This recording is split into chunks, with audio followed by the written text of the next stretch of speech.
On my channel, I often talk about the future of Injustice games, and I often get comments like, hey, why are you talking about Injustice 3? Injustice 3 is so far away, we have to worry about MK11, and then we have to talk about Injustice 3. And don't get me wrong, I'll talk about MK11 when it is time to talk about MK11, but now that we're at the end of Injustice 2's DLC cycle, we know all of the characters that are going to be added to the game, unless of course NetherRealm is lying to us, and there is in fact another fighter pack, well then we know all the characters that are going to be in Injustice 2. So for people who are passionate about certain characters, the only thing we have to talk about is Injustice 3, or a theoretical fighter pack 4. And that's why I wanted to talk about 5 characters that we all wanted and didn't get in Injustice 2. Keep in mind that this is not my personal list. My personal top 5 would look very, very different to this. I'm just kind of gauging the community's reaction and then putting those characters on this list. First of all, with some honorable mentions. Kitana was a relatively requested character. A lot of people like this character, and the theoretical moves that you could come up with for Kitana and the abilities she has would be really interesting, and I'd love to see what they could do with that in the future. And I think it was a great suggestion,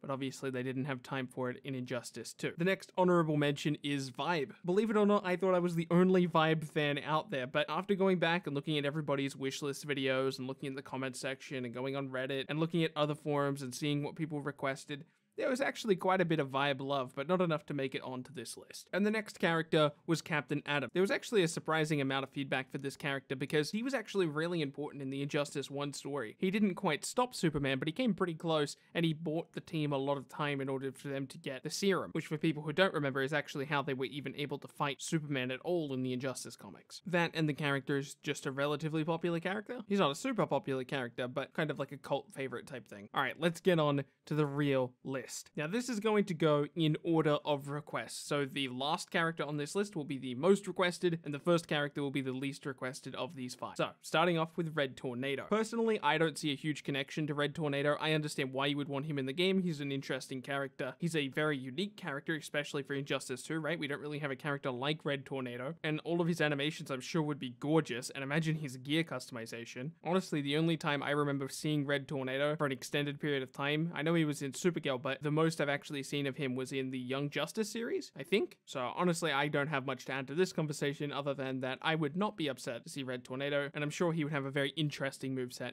at the very least. Next up on this list is Static. Obviously, people have wanted this character for a very long time. In fact, he almost made it into Injustice 2. One of the artists on the team, just after the launch of Injustice 2, tweeted a picture, or I think he Snapchatted it or something. He showed us a picture of a concept art for Static Shock, a character that almost made it into the game, and it was a very interesting design for the character. I'm not sure if I'm going to have time to find it and put it in this video, but maybe it will be the thumbnail or something, I don't know. But this character was very requested. A lot of people wanted him. A lot of people got teased by him being in the mobile app and not in the console version of Injustice 1. And then, of course, going into Injustice 2, people were hoping that that means, okay, now we can get Static Shock because we didn't quite get him in Injustice 1. But no, we didn't get him in Injustice 2. But it is worth mentioning, he was so close to making it into Injustice 2. So one would assume that he will finally see his day in Injustice 3. One of the things Ed Boon said at the start of Injustice 2, or it might not have been at the start of Injustice 2, it might have been somewhere just before launch, I think he said that he didn't want to have too many characters in the game that were like quote-unquote similar to each other, so people that didn't use the exact same powers. So the reason Sub-Zero and Captain Cold are allowed to be in the game simultaneously, despite the fact that they both use ice powers,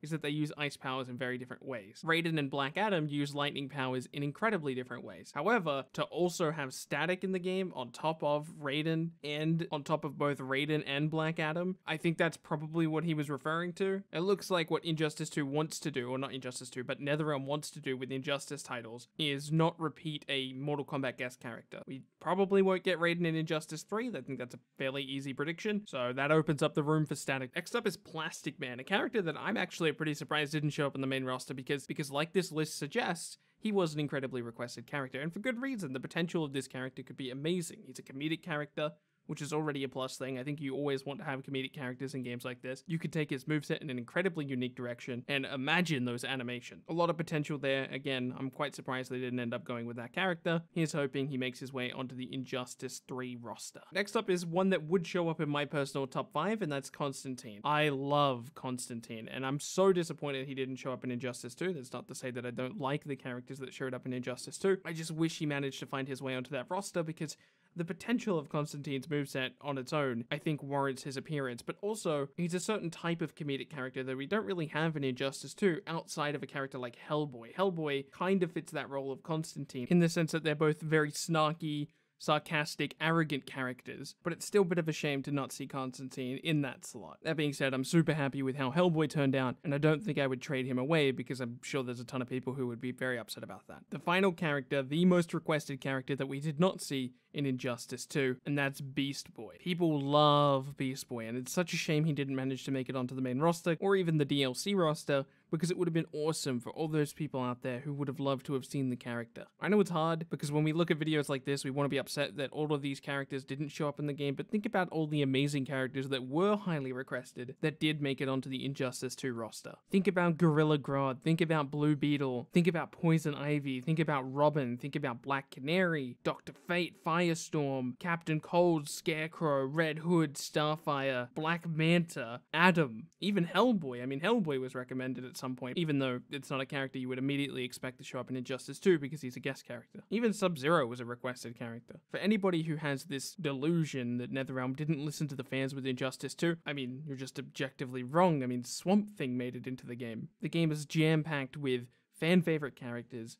Unfortunately, fighting games aren't really an environment where you're allowed to have like 70 plus characters, but obviously it is a shame to look at a list like this and go, damn, we didn't get everything we wanted. Something else to keep in mind is the characters that are on this list are very likely to show up in Injustice 3. If I was to make this list back in Injustice 1, it would have characters like Swamp Thing and all the characters I just mentioned, Red Hood, Starfire, Captain Cold, Scarecrow. It would have all of those characters on it, and we got them in Injustice 2. I think it's a pretty fair assumption that at least some of these characters are going to show up in Injustice 3, so that's something to look forward to, I guess. Before I end off this video, I want to thank you guys so much for the most recent support. My name has been Bilbzy, and I will see you in tomorrow's video.